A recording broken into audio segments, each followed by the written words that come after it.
Today, I'd like to take you through some elements of my own journey in deep learning. I hope that can be useful for this crowd. Don't hesitate to ask questions along the way, and we have plenty of time at the end. So let me start sort of going a little bit chronologically. How did I get into machine learning in the first place? It's really at the time when I was finishing my undergrad and shopping for potential research directions and supervisors. I read a lot of papers. I wasn't sure what I would do, and you know, maybe by chance I started reading neural net papers. These are some of the very few and early neural net papers. In particular, the work by Jeff Hinton and David Rumelhart and the other group of people, a lot of them coming from cognitive science, calling themselves connectionists. If you are interested, there's a lot of interesting things about that group and how it has influenced the early days of deep learning. And so I decided to get into neural nets. I really fell in love into this direction, and I'll explain why. But my master's then, starting in '86, was about Boltzmann machines, which were just a new thing invented by Jeff Hinton and collaborators. And I played with it. I made it learn to classify phonemes. And then I got to know about the backprop that came out slightly after the Boltzmann machine. I got excited, started working with that, and that was the heart of what I did during my PhD thesis starting in '88. One of the important things there is that in '88, I went to the Connectionist Summer School, where there were probably a couple of hundred grad students. I met with many other people sharing my passion. And that really meant something important in terms of motivation, being part of this, at this time, very, very small community. But of course, as you know, that grew over the later decades. And then for the next 3 years, I worked on various kinds of artificial neural nets, recurrent nets, conv nets, again, applied to sequences and speech, and combining them with probabilistic models. In particular, at the day, hidden Markov models were used for speech recognition. So I worked on how to bring these two things together. So I guess the main message here is follow your heart and go for something that appeals to you. That really is the, the main thing. So what is it that appeals to me around '85, '86, and then continuing for decades still to today, was this, at the time, not mainstream idea, not mainstream hypothesis that there may be a few simple principles that could explain and give rise to intelligence. And of course, if we understand those principles, then you know, they can help us both understand our own intelligence, animal intelligence, and build intelligent machines. So this is a little bit by analogy to thinking about physics, where really there are just a few laws of physics. Of course, their combination and their composition and the complexity of the dynamics in the real world give rise, and in brains may give rise to very, very complicated systems. Now, how could that be possible, that just a few principles are sufficient? And of course, if you think a little bit about it, you need to have learning, because in those days, the dominant AI approaches were not using learning. They were classical symbolic AI, where knowledge had to be provided by humans. And so an AI needed a lot of effort from humans to craft all of those pieces of knowledge and put them together in a coherent way, which turns out to be impossible in most cases of interest. And instead, if we have a few general principles, what these principles are, they don't contain the knowledge as such. They contain the recipes for acquiring that knowledge. And that's basically what machine learning is about, of course. So, so the contrast is most of the knowledge in machine learning is going to be provided from data, whereas when I started, it was all about knowledge engineering. And the algorithms of the day, they were taking those pieces of knowledge and doing inference. In other words, combining those pieces of knowledge to come up with answers to questions, but often requiring very expensive computation to really get strong answers in large systems. And I'll come back to that. And also these systems were lacking notions of uncertainty and probability that are at the very heart of what we're doing in machine learning. They were working at the level of these abstract symbols, which is quite interesting, but they were not grounded in low-level perception and action. So really the early work in neural nets and machine learning was about dealing with these issues. But as I'll come back to at the end, we are still kind of missing some of the things that the classical AI was trying to do in terms of higher level cognition. Okay, so let's try to think a little bit about what machine learning is trying to achieve. And this is something that in my kind of first 15 years of research has been really at the center stage of my thinking and has inspired me. And it was a little initially like kind of a mystery, like why are these big networks, I mean, big for the day, they were like tiny compared to today. How are they able to generalize?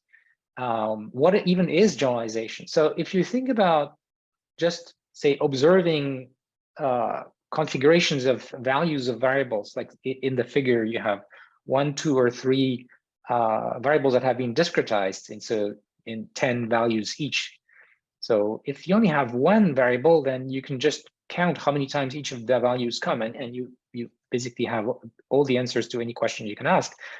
And in principle, you could do the same thing with more variables, but now the number of configurations of values just grows exponentially with the number of variables. And that's the curse of dimensionality for machine learning, at least, that we never have enough data to be able to like directly tell us what's the probability of a particular configuration. And of course, if you can answer the question about probability, you can answer questions about, well, if this variable takes these variables take these values, what should be the values of other variables? So it's really at the heart of what we're trying to do in machine learning. So this looked like a puzzle, and for many years I've been wondering, like, how did neural nets manage to solve this? I'm going to try to explain the insight I got in the mid to late 90s that was at the heart of, then became at the heart of a lot of the work I did, for example, with word embeddings and convnets and other important high-dimensional spaces in which we use machine learning successfully these days. So the dominant methods in machine learning in the period from the the early 90s to the end of the 2000s, not like 2010, were what I called local machine learning methods. And think of classical methods like nearest neighbor methods or kernel machines. For the most part, what they do is they partition the input space into regions, and then it's like the configurations I was talking about in my previous slide. For each of these regions, we're going to learn what the answer should be based on the data that falls into that region. So it's better than the histograms I showed before, because you learn where the regions are based on where the data is. But still, there's a problem, which is that if you want to have a fairly fine-grained description of the function you want to learn or the distribution, you would like to have an exponential number of regions, in particular to be able to say things about places you've never been before. But you can't. You need data in each of those regions. So how do neural nets solve this problem? Well, let's consider a very simple one hidden layer MLP with 3 hidden units. So each hidden unit is just like, roughly speaking, a linear classifier with a bit that says you are on one side of the line or the other side. So that these are the 3 colored lines here. And now if you look at all the intersections of these lines, you see that the number of regions that they determine can be exponentially large. in the number of neurons and the dimension, input dimension.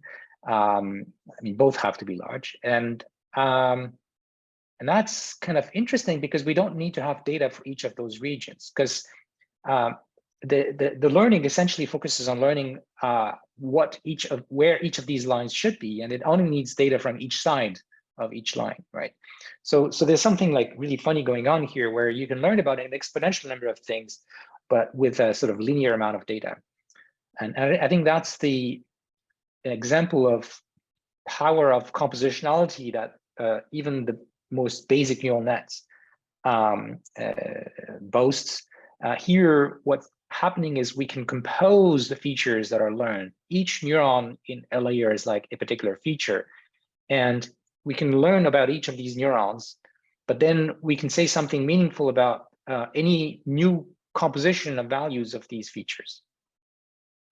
All right, so the road to deep learning really that became more obvious in the beginning of that century is that in order to make it successful, we need, for deep learning, at least as you know, lots of data, very flexible models, like, you know, enough layers, enough units to represent very flexible functions. That's really a key ingredient that we see today realized in large language models, for example. And of course, because we have these large models, we need enough computing power, and that was a problem in the 90s. And really, it's the advent of GPUs, as you probably know, that made it possible for neural nets to suddenly become relevant. And the fourth point maybe is less obvious, but in general, probabilistic machine learning, even if you have knowledge, answering new questions might be intractable.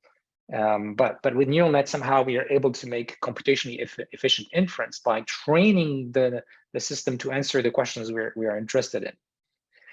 And then there's this thing about this compositional structure I've been talking about, which more generally you can think of inductive biases or assumptions that can defeat the curse of dimensionality and achieve strong generalization to new cases. Okay, so that's what really I learned in the first 15 years of my journey. But you know, everything in this slide could be said for any machine learning method. But neural nets have this really interesting and exciting origin that has motivated me from the beginning that I mentioned, is that they're inspired by the brain. Somehow studying them may tell us something about how the brain works, although many neuroscientists would, at least in those days, claim, of course not, the brain is much more complicated. I think there's now a large crowd in computational neuroscience that takes deep learning seriously because it's working so well. And it's interesting that the synergy between the two sides of the equation, from neuroscience on one hand, or brain sciences on one hand, and AI on the other hand, is something that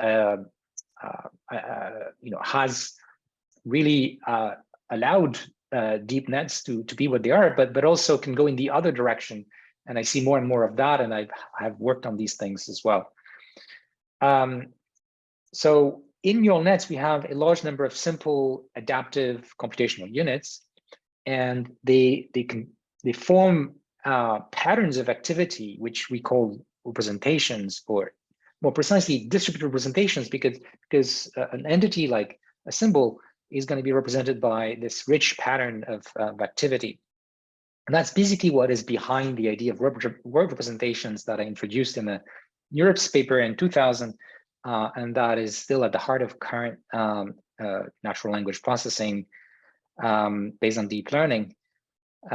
Another thing that's been really kind of the core recipe of deep learning that we focused on starting near in the 90s, but then also in the teens of this century, is that we see this expressive power arising from the combination of three things: an objective function or reward function, something we'd like to optimize, some mechanism to change the parameters, a learning rule, an optimizer, and we like stochastic gradient descent variations for many reasons, and a family of functions, or in neural net parlance, an architecture, which is just a way to parameterize a family of functions. So it's a very simple thing, but you have, and now we sort of take it for granted because everything you read in deep learning has that structure, but in the 90s, it wasn't like this. There were lots of other kinds of neural net approaches that didn't fit this mold. And going forward in the future, I think we should allow ourselves to explore other ways of thinking about this. So this is really what people call the end-to-end learning methodology, which is incredibly powerful because all the pieces of the puzzle adapt to help each other.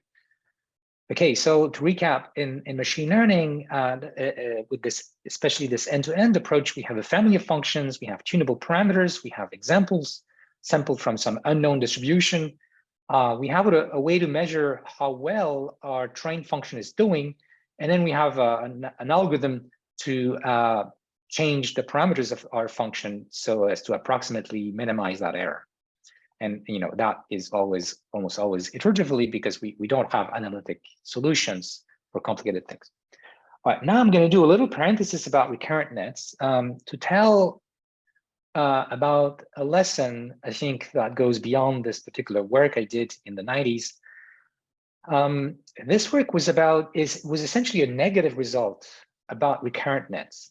It's called Learning Long-Term Dependencies with Gradient Descent is Difficult. It was saying that there is something inherent about these dynamical systems, in fact, more than recurrent nets. Almost any parameterized dynamical system trained with gradient optimization, which was the basic recipe, as I said, that makes it really hard to learn about long-term dependencies. And in fact, this obstacle has been at the heart of a lot of work trying to bypass it, but it's only around 2014 with our work on self-attention and the related work that was going on neural nets with memory that I think we collectively unlocked this apparent, the very, very big challenge of training systems that can capture long-term dependencies. I'll come back to attention. But really what is going on in dynamical systems like recurrent nets that we're trying to train to achieve something is that it's called the gradient vanishing and gradient explosion problem. But let me explain what happens if you have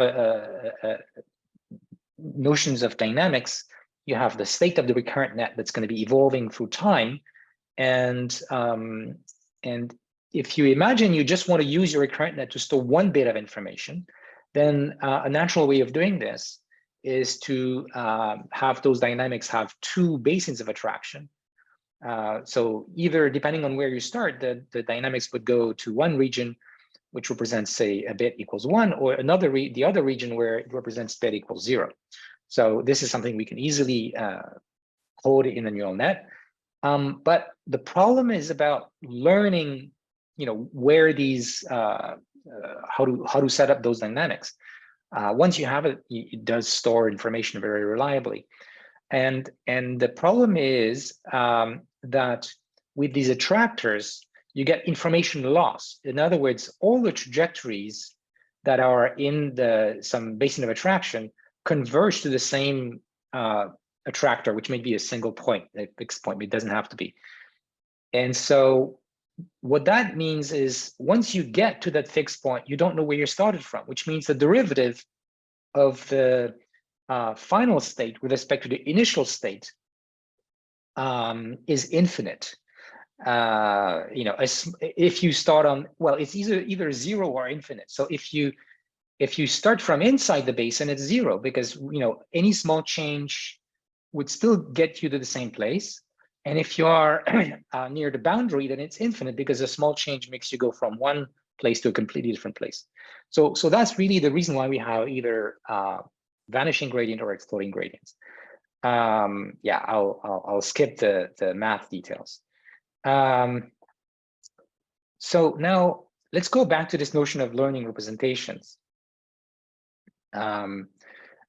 Really, that's the distinguishing feature of neural nets. There's still a lot of other machine learning methods that lack this notion of representation. And that's why we, with Jan LeCun, we created this conference called iClear, International Conference on Linear Representations, because we thought this was really the central property. It was not so much that it's neural, it's about learning representations. And that, you know, yields all kinds of questions like, what kind of representations do we want? What is a good representation? And the general idea we put down is that, well, a good representation is one that makes some tasks easier. So it's not a very precise thing, but of course, when we train a supervised net, the intermediate representations are useful to making the predictions at the output. But the same idea works for unsupervised learning or self-supervised learning. One of the first really important application of these ideas in my journey was the work that I mentioned on learning word embeddings on neural language models. So we had a paper at NeurIPS 2000 and then a journal paper 3 years later. And what was the idea? The idea was to not just operate on symbols and counts, which was the sort of state-of-the-art way of doing things, what's called n-grams, but associate to each symbol a vector, a set of real numbers that would be free and that we would learn. And the key insight here is that although we may be like interested in these relative counts, for example, of probability of some word given some other words before, if we learn a separate parameter like for those probabilities for each of these configurations of words, we would be having a hard time generalizing to new configurations. That's the cursive dimensionality thing I was talking about before.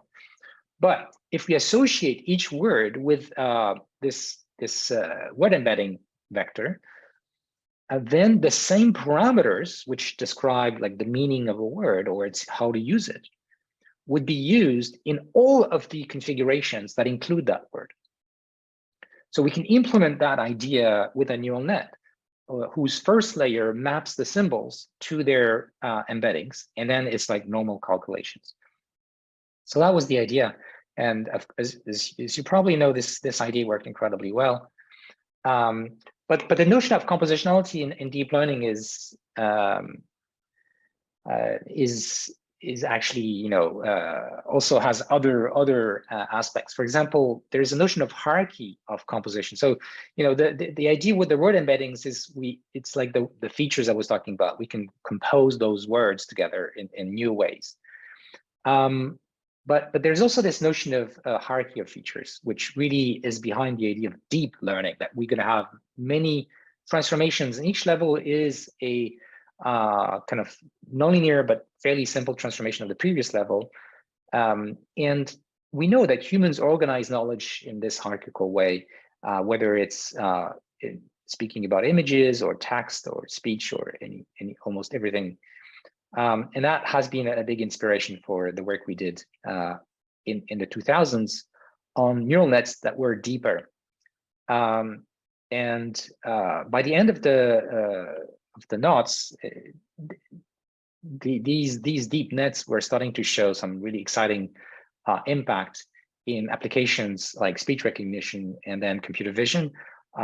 This shows what happened when people started using these deep nets in speech recognition around 2009, and then this was actually put in Android phones very quickly, and they were, you know, these deep learning speech recognition systems were available in 2012, and then computer vision, you know, really got its revolution after the ImageNet breakthrough in 2012, with the error rate decreasing very, very rapidly. And there's something interesting. So going from pre-deep learning to post-deep learning, it was a big jump, but then it continued going down as people engineered these architectures and found better ways of training those large neural nets.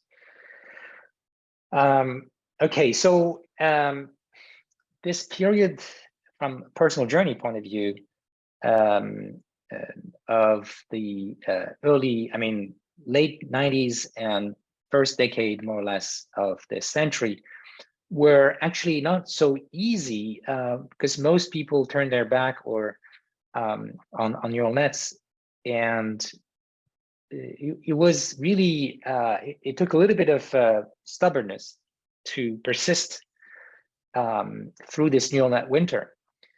I had the impression that at that time that a lot of the AI research, and including machine learning research, kind of lost its ambition to reach human level intelligence.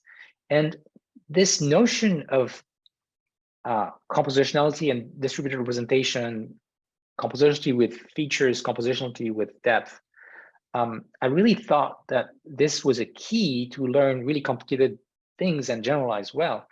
That was needed to approach human level intelligence. And now I think it's part of the answer, but we need other things. So in those days, people were focusing on much simpler approaches to machine learning, simpler in the sense that, you know, it was easier mathematically to analyze what was going on. And even today, there's a lot of interesting theory work on neural nets, but there's still a lot of things we don't understand. From a personal standpoint, what I found hard was because the trend of the day was basically moving away from neural nets, it was difficult to convince my own students to work on those topics. But I persisted. And one thing that is important about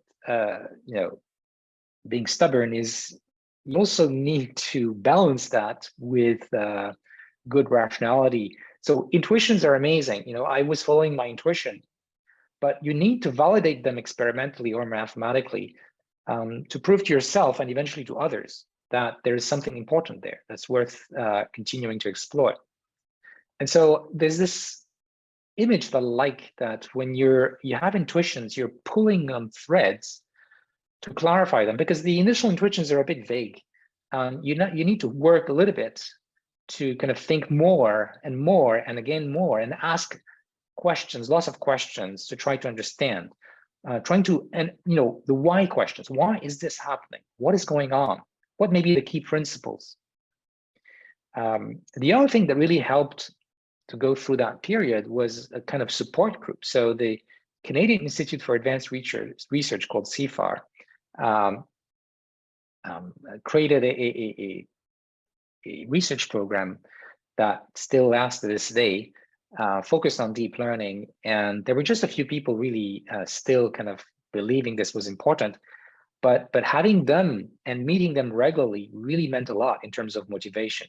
So we don't do research by ourselves, really. We do it in a group, and we seek the sort of the feedback of others. We want others to appreciate what we're doing.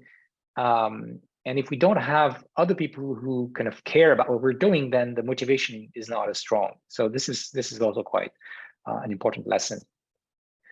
All right, so post 2012, an important thing that happened in my group is the work on unsupervised generative models. So actually, we had been working on this for at least 5 years with different methods, in particular denoising autoencoders that which have ingredients that are still used in today's large language models. But the big breakthrough in terms of publications and at least for a number of years impact was the work on GANs, the generative adversarial networks. And you probably know that they have really opened the door to neural nets that can generate very complicated distributions, like all of these images, of course, that are all like fake, and you can see the progress of the method. And what's interesting here, again, going back to the sort of personal journey aspect, is in 2014, when we run our experiments, we didn't think that it worked that great. So the math was cool, but the results were, not particularly kind of convincing, and it was hard to make comparisons because we couldn't compute likelihoods. And really, it's thanks to other groups that picked up this work and improved the architectures and trained for longer on higher resolution images that eventually it became what it was. So it's again an example of science is, many people building on each other's work to end up with what we get. And now, okay, the other sort of really important transformation that happened around those years in my group is the work on attention. And if you know a little bit about modern deep learning, you'll know that attention is at the heart of it and incredibly powerful. And I think we still have a lot to get from these ideas. It's part of things I'm doing these days. So this came because we were trying to apply recurrent nets to machine translation.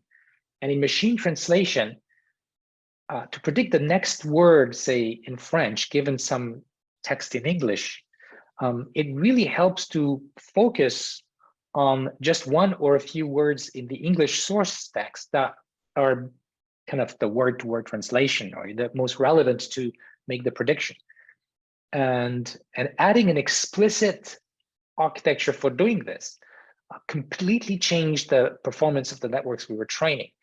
And then became quickly the norm and was adopted by Google and Google Translate. And just a few years later, like almost every machine translation used this, but then almost every other natural language processing systems, large scale ones, ended up using this, in particular thanks to the work on transformers, which added the idea of stacking these attention layers on top of each other. Now I want to come back to the thing I was talking about regarding recurrent nets. So what is happening with attention mechanism is that we don't rely only on the state of a recurrent net. In fact, we can get rid of the recurrence altogether. That was the transformer attention is all you need insight, because the long-term dependencies can be captured by attention. So the output at some position t can be obtained by attending something that's very, very far in the past.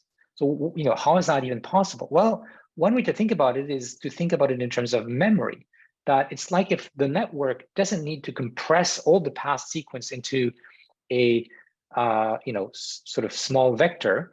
Instead, it has access to the whole input and it can, fetch in there what it needs.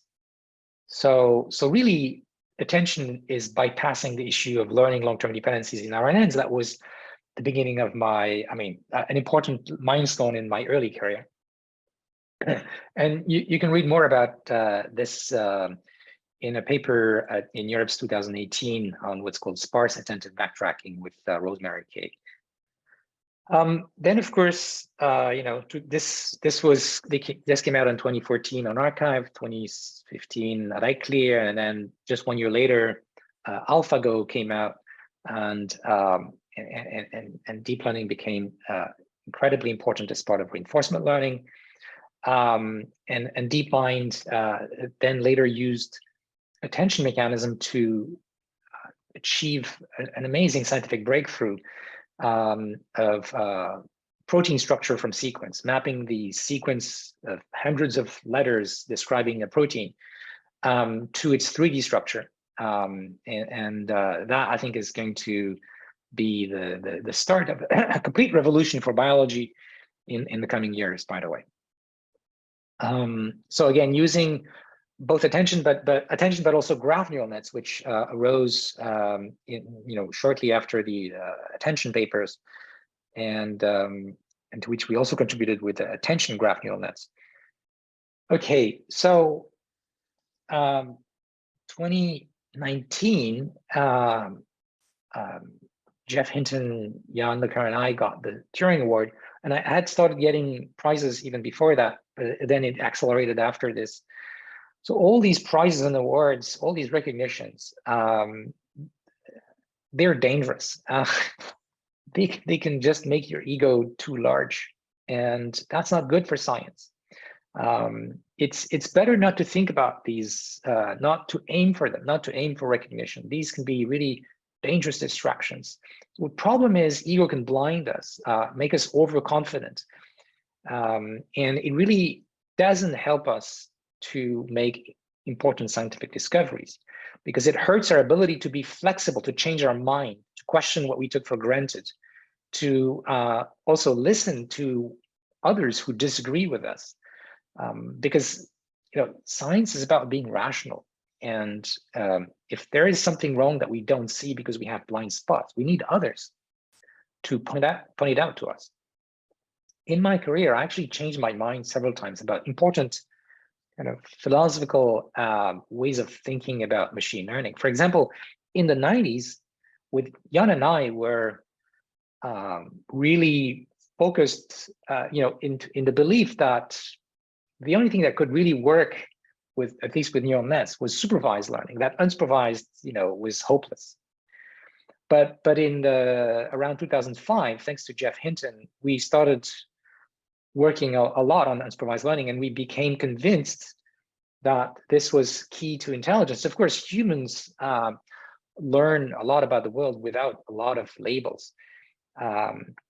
And I've changed my mind many times before. So for example, recently I've been thinking a lot about Bayesian machine learning, something that I thought didn't make much practical sense until recently.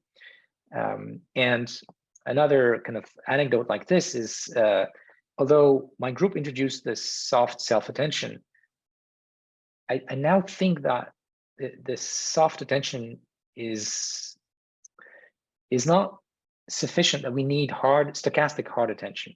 And actually, we had a paper early on showing that surprisingly it works quite well, even though you break the end-to-end learning story.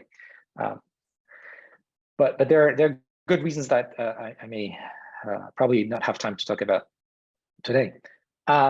So the rest of my presentation actually is moving closer to what I'm doing now, but starting with this notion of representation learning that I discussed a lot.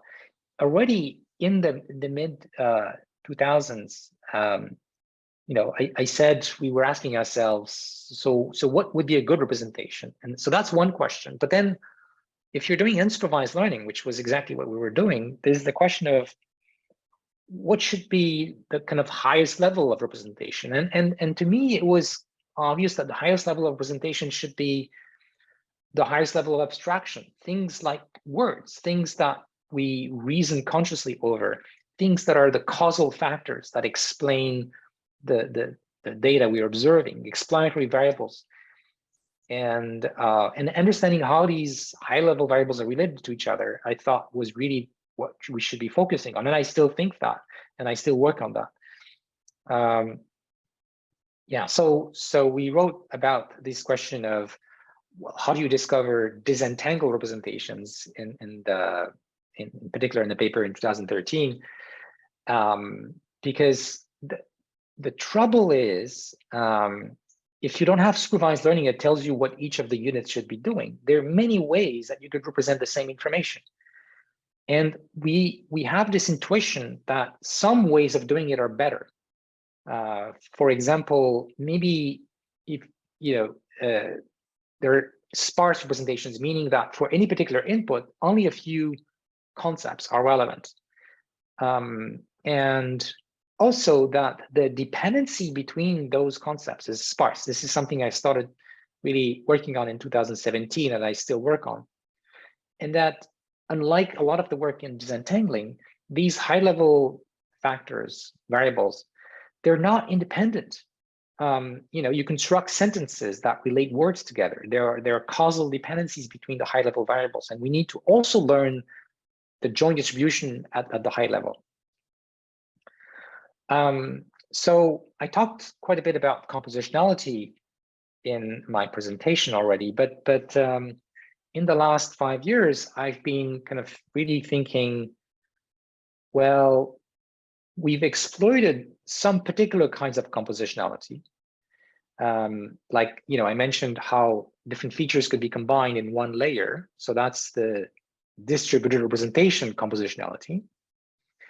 We also exploited compositionality of functions of functions where you have a deep net, where each layer is a function of the previous one. And that's a different kind of compositionality that's interesting, that actually may give us an exponential advantage. Both of these may give us potentially an exponential gain in terms of representational power. But there's another kind of compositionality which we use in language, where we combine words, and we can even have recursive compositions to give meaning to complex ideas. And this is not something that current deep learning really does, even in language models. But in any case, there's this other idea that is coming up. Once you start doing a bit of theory behind those compositionality ideas, that, well, not every function you'd like to learn or every distribution you'd like to learn may have an efficient compositional representation.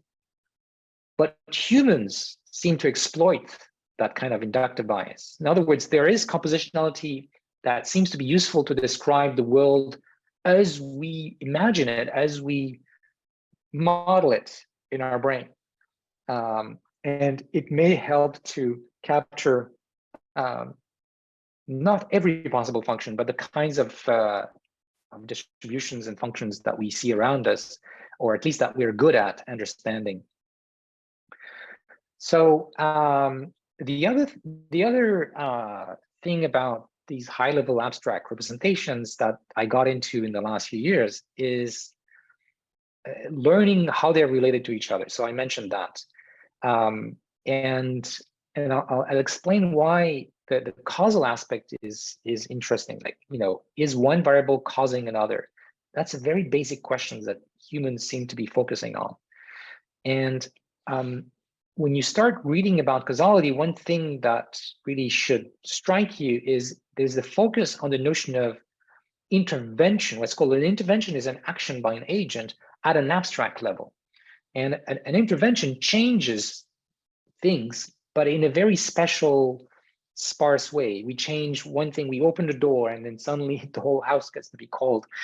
There could be consequences, but it starts from an action by an agent, which we can often describe in a single sentence. So how do we discover these sparse dependencies, causal dependencies at the high level? This has been at the heart of many of the questions I've been working on, especially in the last couple of years. And it's important to help us deal with what I think is a major limitation of current machine learning, which is a more powerful form of generalization that humans seem to benefit from, which we call out of distribution generalization. In other words, we want to train from some data, but then we want to be able to generalize from data that comes from a different distribution. Well, how could that even make sense? Our theory doesn't tell us about that because, well, it could be anything, right? But humans seem to be good at that. And clearly humans seem to be good at that by reusing the knowledge they have, the pieces of knowledge they have, and applying them in new ways to face new settings. So maybe our current neural nets do not modularize knowledge in a way that lends itself as well to this reuse of pieces of knowledge that are just needed for a completely new setting with a different distribution. Yeah, so I think this is the same thing. But also saying that in industry, this is like in applications of machine learning, this is a big problem, like, because we typically are going to train a system on some collected data, which maybe comes from a particular time, a particular country, and then we'd like to have a system that works everywhere and continues to work when things change in the world. And if you look at language, linguists have been thinking about this notion of generalization to new configurations of word, to give meaning to new configurations you've never seen, call it systematicity. There's a systematic way in which we can generalize to combine, for example, here, visual concepts of vehicles to make sense of this new vehicle that you see on the right. And in the last few years, people have been kind of evaluating how neural nets would do if you train them on some configurations of concepts, and then you test them on new configurations that have zero probability under the training distribution, and they don't do well. They don't have this kind of systematic generalization that we would like to have. So this is something we need to better understand for practical reasons, but maybe also something fundamental. And the theory that I'm working on is that there's probably an explanation to explain why humans are good at it and current machine learning is not, to explain this gap. So it's a gap in like sample complexity, the number of examples needed to learn a task. Of course, how well you do on a new task, on a new distribution, out of distribution generalization, but also you might not do very well initially. So humans just need very few examples to adapt. People have been studying this K-shot generalization, for example. So the speed of adaptation is something that matters. And then other things that we have not been very good at incorporating in machine learning, like the ability to discover causal structure and reason with those cause and effect relationships in a way that exploits a kind of compositional representation.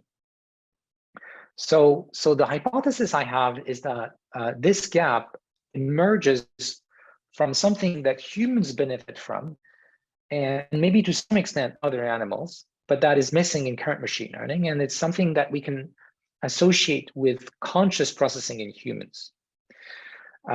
So let me explain why I think so. When a human is faced with a novel or rare setting, for example, driving in Australia or in London after having spent your life driving in North America, well, there's one little rule that changes. You now have to drive on the left rather than on the right. Everything else is more or less the same. And humans can adapt pretty quickly to this, but they don't adapt. They adapt in a special way. So if you're like, you rented this car and now you're in this place where everybody's driving on the left, you need to attend. You need to be consciously attending to what is going on. You can't just go and drive by your habits or you're going to make an accident. So when we are faced with these novel out of distribution settings, we don't follow our routine. We use conscious thinking with attention, planning and reasoning in order to face these changes. So that's what I mean. It seems to be that, in fact, if we look into the brain, when this is happening, we see that the forms of activity in the brain is different. And this is connected to another observations from cognitive science, that there seem to be different kinds of tasks that can be labeled system 1 and system 2. The things that we do with our routine and intuitively without having to think about it, unconscious computation is in more or less the system 1 category, and that's where current deep learning is really good at. But there's also this what you do when you're facing these new situations. So you consciously attend and you think about things, and it's very slow and painful in some way, but there's and it's sequential. It's like one little piece of reasoning at a time. We can verbalize what we're doing, why we're doing it, at least at that level of representation. So knowledge is more explicit, and this is something that exploits this compositional structures that I said are missing, but would like to bring in deep learning. So yeah, how is this related to notions of agency and causality? I'm going to try to give you a glimpse of that, and how to, what we would like is to build deep learning systems that have both of these things. And by the way, this in a way is also a kind of break with the sort of beliefs that maybe some of my colleagues have, that we need to do everything with the current deep learning recipe, like end-to-end learning. When you start thinking about system 2 with, you have these symbols that you're going to be manipulate and reason over, it's less clear that the same recipe is sufficient. So in particular, you want a kind of modular representation of knowledge, that knowledge be factorized into recomposable pieces. And this is not something that is obvious in current deep nets, where you have this one big homogeneous architecture. Of course, on the output side, like if you output words, or on the input side, you may have symbols. But the pieces of knowledge themselves, everything is mixed together, so that when you face a new distribution, every weight needs to be updated, and that means transfer learning is very slow and inefficient.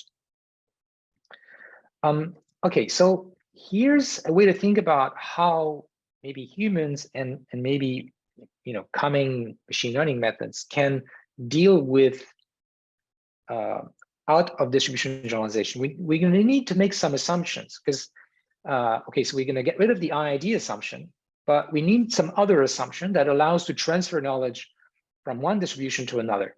And one way to think about it, coming from the sort of physics angle, is that there are shared laws of physics, but in different places at different times, because of different initial conditions, different interventions, you get to observe very different distributions. So for example, if you're on the moon and you watch around you, it looks very different from if you're on Earth typically. So the distributions almost don't overlap. And that's interesting because it's the same laws of physics, right? So if we have a good model of what is going on here, like gravity and the presence of an atmosphere and so on, we can quickly generalize from understanding one kind data from one kind of distribution to another kind of distribution. Because if we are able to learn these shared parameters that are about the causal dynamics, then we only need, when we go to a new distribution, to make guesses about what were the initial conditions, or what's different. It's just a few variables really that really may have a drastic impact, like the constant of gravity and the lack of atmosphere.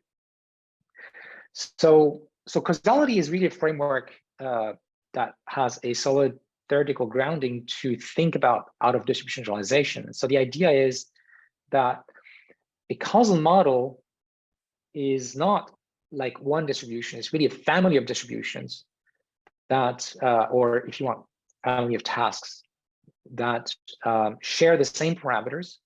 What changes from one distribution to another is that you have these interventions that, or if you want, setting of some of the high-level variables that explain the difference. So what we've done is, instead of directly learning a distribution as one thing, we're separating what's stationary knowledge, things that are going to be the same overall distributions, that's like the causal mechanisms, like the laws of physics, from the things that may change, the things that are non-stationary. Maybe they're latent variables that you don't directly observe, but corresponding to these different abstract things like gravity constant and so on. So this is why I think causality is so interesting, but it's just one of many inductive biases that we can get inspiration from human intelligence. So humans seem to be thinking a lot about why, and attributing explanations for things they see, for changes they see in the world. So that's one thing, but there are other things like all of the work in neuroscience and cognitive science about working memory and this existence of a bottleneck. Your working memory can only hold a handful of items at a time. And it's weird because your brain is huge. It has almost 100 billion neurons. Why would you have such a bottleneck? So there is a particular form of computation that seems to be going on in the brain where we focus on just a few elements at a time, and only call upon the corresponding knowledge. So there's also a notion of modularity in the brain with potentially millions of experts in cortex, where when you think about some things, there's a dynamic selection of which modules are relevant at any time. And I have hypothesized that this working memory bottleneck also corresponds to an assumption that at least at the high level of these abstract variables, the dependencies are sparse because you can only do inference looking at a few at a time. All right, we've written a bunch of papers showing already that some of these inductive biases can bring better out of distribution generalization. The slides are going to be available, so you can look that up. And the last thing I want to mention is the work that we're currently doing that breaks a little bit with the end-to-end story with what we call generative flow networks, or GFlow nets. that you can actually apply to learn very complicated distributions like the Bayesian posterior over causal graphs, which is what we do in that paper. And the key idea is that we can use modern large deep nets to learn very complicated distributions that are needed for probabilistic inference and perform probabilistic reasoning that is learned on top of knowledge that may be actually pretty small, that can be actually learned from small amounts of data. So if you want to learn more, I've written a tutorial that you should be able to find online. In the tutorial, you'll see a dozen papers already on GFlow nets. And oh, last thing I forgot, very important for me, machine learning is having an impact on society. And that means we all have a new responsibility that did not exist 10 years ago.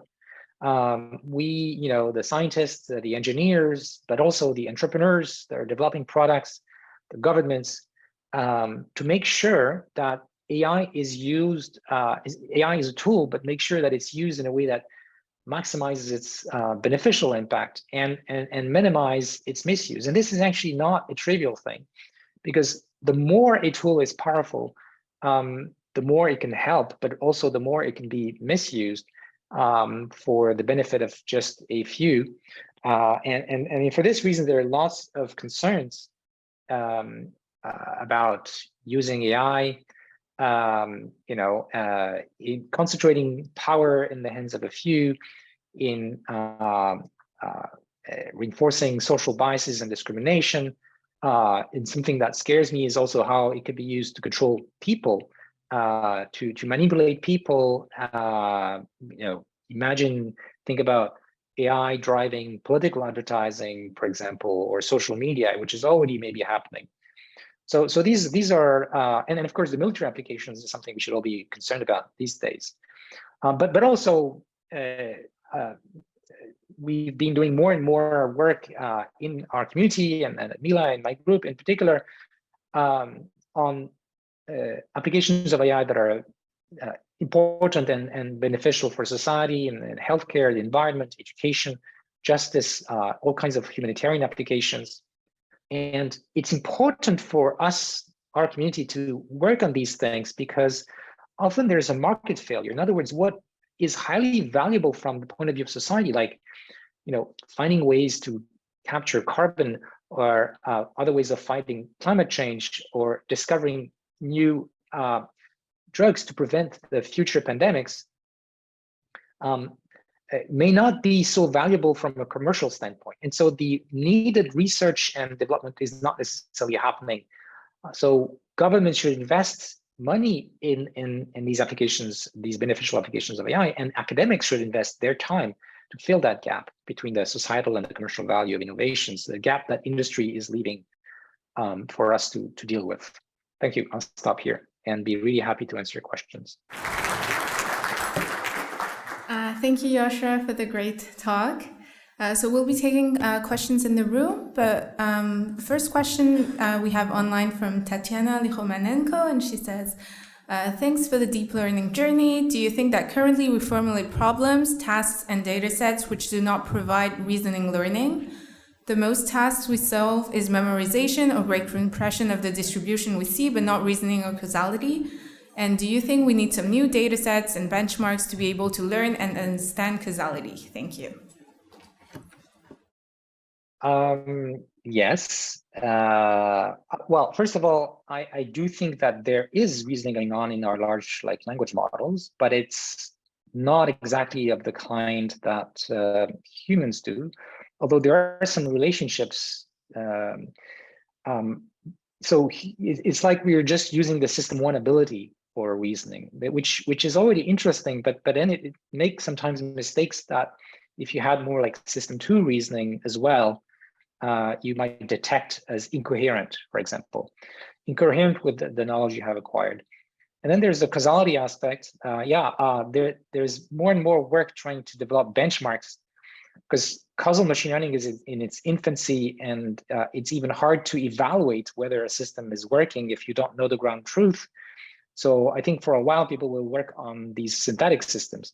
But one thing I'm really excited about is the applications of causal machine learning in experimental sciences, in particular in biology, because there we are in a setting where it's not a simulation. We can do causal interventions, which means like try things, change the activity, the presence of genes in cells, and kind of measure the outcomes. And thus, I think that we'll have ways of evaluating and proving that these methods are actually useful outside the lab. But of course, in the lab, in the machine learning lab, we need those simulations. We need those to quickly evaluate and compare different methods. Has there been any consideration into focusing more on personality and creating machine learning in software that's kind of more targeted towards different styles rather than trying to make a one-size-fits-all model of cognition? I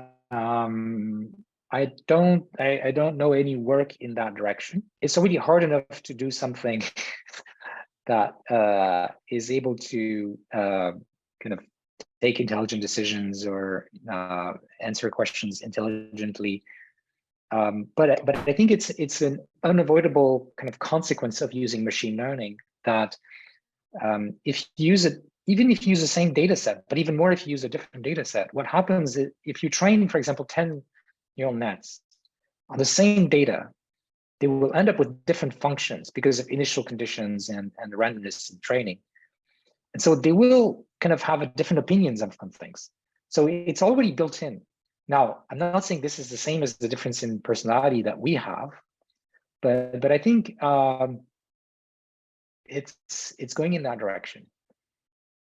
And by the way, it's important. It's important to have different, like, you know, people talk about diversity. It is actually important to have different, let's say, different theories of the world, different ways of thinking things, because not everyone is going to be right. And in human societies, this is extremely important. Like we need other people thinking differently than us, so that, you know, truth may gradually emerge from these incompatible viewpoints sometimes. Thank you. I think there was a question in the front, and yeah, so we'll take one here, and then we'll take one from Paris. Thanks for your very inspiring talk. So you mentioned that you have changed your perspective a few times. I'm interested in particular in the from the frequencist to the Bayesian perspective. So I wonder if you could share a little bit more insight on your Bayesian perspective, since you also have the frequencist perspective. Thanks. Okay, I'm going to do a 5-minute Bayesian conversion argument. Right. So first of all, if you look a little bit in the math and you want to do like really rational decision making, you know, like the Bayesian perspective imposes itself. But I'm going to give you a kind of toy thought experiment to explain why it's important. Let's say that you are in front of 2 doors. You can either go left or go right. And given the data that you have accumulated, there are 2 theories that compete to explain what's relevant here. Under one theory, going left, you might die, and going right, you would make a lot of money, or a lot of cake, whichever you prefer. And the other theory is kind of the other way around. If you go left, you get a lot of money and cake. And on the right, nothing bad happens. So maximum likelihood training, if you train like a single neural net in the usual ways, will randomly pick one of these 2 theories. So with 50% probability, you're going to end up with the wrong theory that says to go left, and then you're going to die. So you get what's called catastrophic errors with high confidence. In other words, the system is sure that you should do something, but it's wrong. Being Bayesian means entertaining all of the theories that are compatible with the data and then acting accordingly. So for example, in this simple case, you want to go right because, you know, maybe you get money, but maybe you get nothing, but it's the best option, clearly, in average over all the theories. So that's one reason why you want to be Bayesian, because you can do safer exploration, for example. But also being Bayesian allows you to know where you might gain information. So where do the theories disagree? Well, in this case, they disagree on everything, but in general, you know, theories would typically agree on most things and disagree on just a few things. And those are the things you'd like to explore, right? This is where you want to go, where they disagree, if it's safe as well. So that mismatch between the different theories, which Bayesian modeling gives you, also drives curiosity and should drive our exploration as information-seeking agents, because that's the second reason why you want to do it. There's a third reason about reinforcement learning, model-based RL, but I won't have time to say it. But why are we not doing it? Why, you know, what I'm saying here should be obvious. I mean, people have been thinking about this for decades. So why is it that it's not yet in the state of the art in machine learning and deep learning?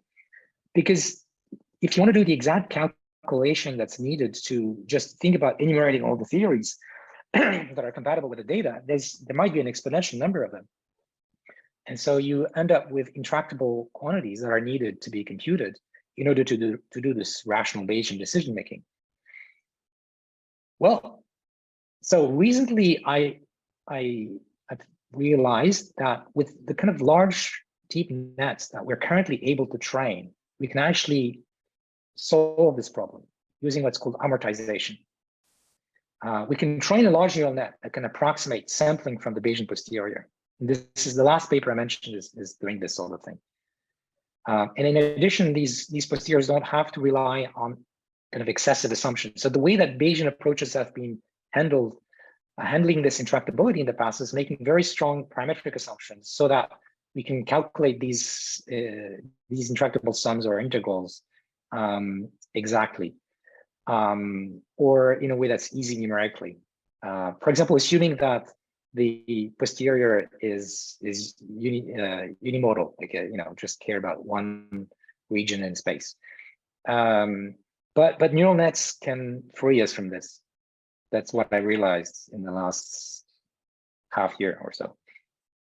Okay, thank you very much. So maybe one more. So you mentioned your thought experiments. The two assumptions, is that something related to the prior in the Bayesian? Sort of prior knowledge. I think the priors are not that important. I mean, like if you were parametric, yes, priors are important. But if you're like in the neural net world, with like these large neural nets, the priors are the things we already do, like you know, architectures and the SGD prior that you know wants things to be smooth and so on. So we already use priors. Like it's just that currently what we do is we just find one setting of the parameters that fits the data and is consistent with the prior. But what the Bayesian way is, you know, same prior, same, you know, likelihood, same data fit term, but we want to find all the settings of the parameters and we want to be able to integrate efficiently over them. And I think it's quite feasible. Thanks. Okay, thank you. We have two questions in Paris about a slightly different topic. They're both related. So the first one is from Solal, who says, you said that AI has a big social impact. What is the best effort we can do as researchers to make the best out of it? And then the second question is from Iham. I do only one question at a time. Oh, okay. Fine. So okay, what is the best that we can do? The best that we can do? Well, the good news is there are many things that we can do. So first of all, we need to read a bit about the potential dangers and misuse of AI. But then we can get involved. I think that's like an awareness thing. And if you're deploying systems, I think it's important to think about potential biases, for example, or understand that if you work for an organization that's going to build weapons, that's not a good idea. But then we can do positive things as well. Like we can work on these applications, and especially my bet is let's focus on applications where there's a huge social or environmental value, but very little work is going on, maybe because it's not profitable yet. Maybe the price of carbon is too low, right? Or the price of antibiotics is too small. And so companies don't do the work that we need now to solve big human, social, and environmental challenges. Thank you. So the second question from IHAM is somewhat related. In the recent tech and model advancements, for example, GPT-3, we noticed that the research is linked to high computational power, huge data set, and a lot of money that could only be available in big tech companies. How do researchers look at this? This poses a struggle to smaller communities and researchers. I can only say I agree. So how do we fix this? It's hard, right? So first of all, so some good news. There are lots of questions, like fundamental questions that we don't have answers to, that we can study in a smaller setting where we can take the current GPUs and maybe just one of them or 4 and not 2,000, and still like do really useful research. And a lot of the research going on in academia is like this. So we can't build these really large, train at least these really large language models or vision models, but we can still do a lot of interesting things. And of course, there's the theory aspect, but also designing new algorithms that, for example, incorporate the kind of inductive biases that humans exploit. These are very conceptual things. You can test them on reasonably scaled things. It doesn't have to be a trillion parameters. It could be, 50 million, and it's kind of easy to do on your GPU. Now, the other thing we can do is influence our governments so that maybe at an international level, or maybe large countries like the US can afford to invest in compute power for academic research in AI, and of course in other areas, at a scale that is needed to take some of the best ideas we have in academia and turn them into like really important high social impact applications. So we need governments to put money into the right thing, because they don't have enough money to do everything. But I think if they focus on the sort of large scale applications that matter to society and where industry is not going, because otherwise industry is going to do it. Why duplicate the effort? I think it's really worthwhile. Are there any insight on how to make the gradual transition from what we learn in the slow causal system to the fast routine system, kind of like the driving in Australia that we mentioned? Well, we can learn a lot about how it's done in human brains. So there's a lot that's been written in neuroscience and cognitive science about it. The theory that I find the most appealing is the global workspace theory, or its descendants called the neural workspace theory, that rely on this bottleneck I was talking about, and attention to select just some parts of the brain sort of compete with each other, first of all, because there are many configurations, many combinations of things that could happen. And just a few, think of like a sentence, thoughts that you could express with words, gets selected through some process that we know about in neuroscience. It's called the conscious ignition process. And then that information gets broadcast to everything in the brain and drives your next decision. And you can verbalize what you were thinking about, but it also drives your actions and the next thoughts, right? So we know quite a bit about that architecture, if you want. And it needs, it's not like there is a system 1 neural net and a system 2 neural net. There's no such thing.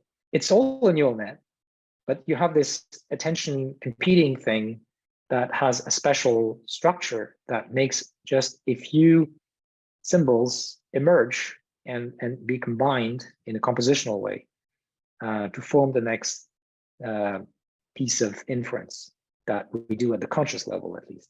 And that then trains also your habitual thing. So, if you drive in this new place just a few hours, it will eventually very quickly become a habit, and you don't need to think so much about it anymore.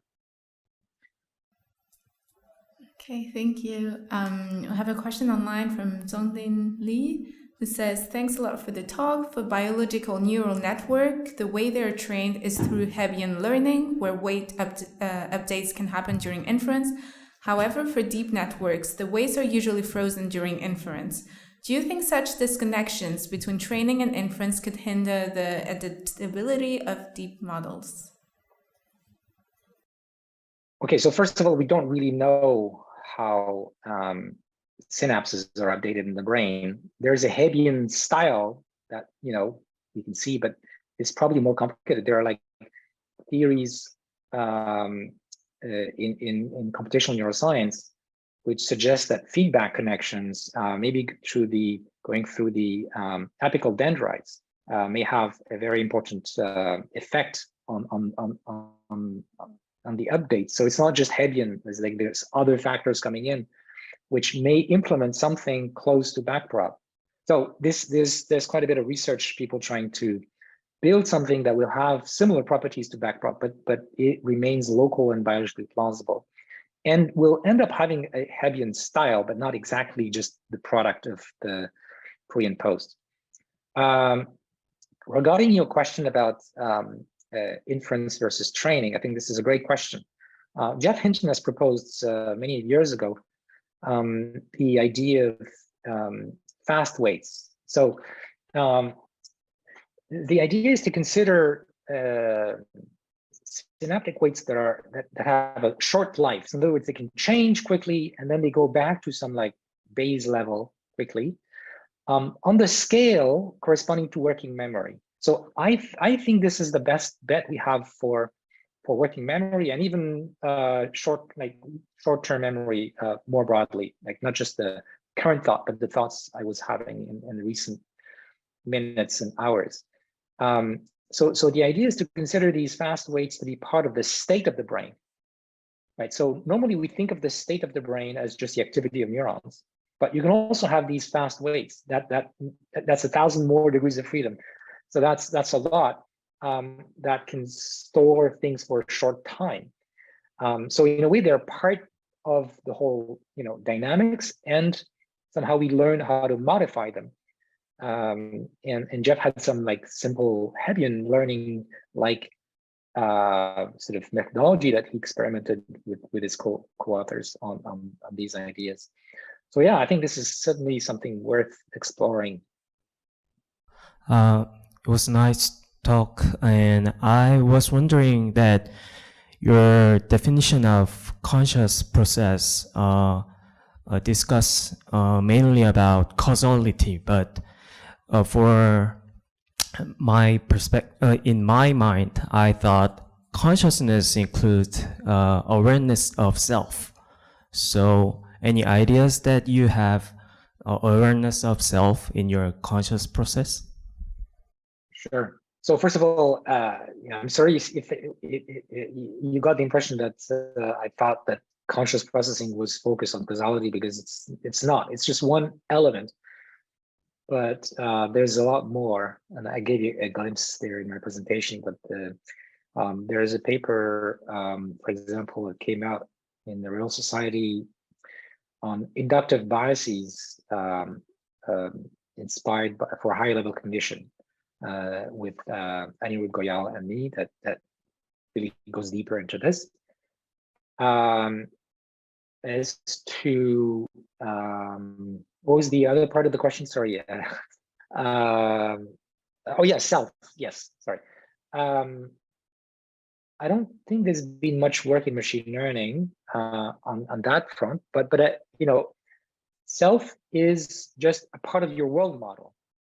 So we think of a world model as what's going on in the outside world, but it's also a model of who I am, where I am, what is my current emotional status, So there's a lot of evidence, of course, from neuroscience and cognitive science about that, and that we can reason about that. I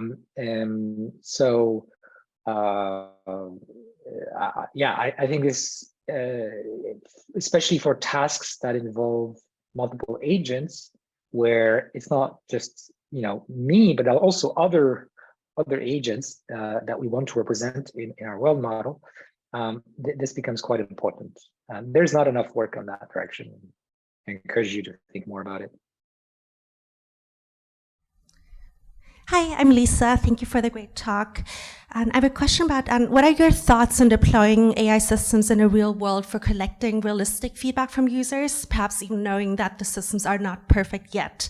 How do you decide when it's safe enough? And this is sort of in a context because we have seen recent examples where systems were deployed or imperfect demos have been put out there and they have caused a big backlash, partially because capabilities may have been overpromised or the harms may not have been appropriately addressed. Yeah, you're right. You're right. Well, there's a price to it, but I think we have to do it. At least companies that are deploying these systems need to do more effort to test it properly, to evaluate its weaknesses, its potential misuse before it's deployed. I mean, one problem is we don't have sufficient regulation regarding computing in general. I mean, AI in particular, but if you were to deploy a new chemical or a new vehicle, a new airplane, you would need to go through tons of paperwork to prove that your new thing is not going to be hurtful. But there's no such thing for software or hardware. So I think we're due for an upgrade of our regulatory system. Now that computers are everywhere and are having such an important influence on our society, it's a crucial necessity. The good news is that governments are starting to think about it. Yeah, but it's slow. Hi, thank you so much for the talk. My name is Aziz Idris from Iowa State University. You mentioned in your talk that you've changed your minds a few times. I was wondering, what are factors that you consider or that makes you change your mind? And beyond some of the things you talked about as what you're working on for the future, what do you look at as the next thing to think about or to look at? Thank you. Right. So the problem with changing your mind isn't about like what are the factors, what are the things that are interesting. Lots of things are interesting. The problem is the problem is letting go of things that you believed. We have, our brain tends to cling on things that we thought were true at one point, and we have to kind of really go against that. Like, put everything into question. Don't take anything for granted, even if it's written in a paper or in a book. Think by yourself. It's just reasoning. It's just like coherence. It's just going after truth. Follow your intuition. And sometimes your intuition says something different than when you thought before, and don't reject it. Yeah, and what's next? Every researcher has a different opinion. If you just check my recent talks online, you'll see what I think is next. I gave you a glimpse at the end of my talk.